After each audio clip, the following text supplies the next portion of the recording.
আসসালামু আলাইকুম। ১০ নং চন্দ্রগঞ্জ ইউনিয়নের ৭ নং ওয়ার্ড বসুদইতা সরকারি প্রাথমিক বিদ্যালয়ে যাওয়ার রাস্তা এটা, এবং কি চন্দ্রগঞ্জ ইউনিয়নে ৭ নং ওয়ার্ড বসুদইতার নির্বাচনীয় কেন্দ্র।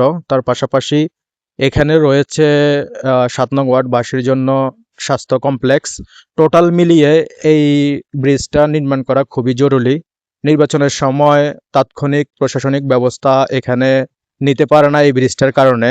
তার জন্য এই ব্রিজটার কাজ ধরা হয়েছে। তো আমরা আশা করি, আমাদের ৭ নং ওয়ার্ডবাসী আশা করেন, লক্ষ্মীপুর গণমানুষের নেতা, লক্ষ্মীপুরের কৃতি সন্তান, বাংলাদেশ গণপ্রজাতন্ত্রী পানি সম্পদ মন্ত্রণালয়ের মন্ত্রী মহোদয় জনাব শহীদুদ্দিন চৌধুরী এনিভাইয়ের নিকট আমাদের এই কাজটা যেন দুর্নীতিমুক্ত এবং টেকসই হয় সেই বিষয়ে গুরুত্ব দেওয়ার জন্য আপনি এবং সরকার দলীয় এবং প্রশাসনের দৃষ্টি আকর্ষণ করছি।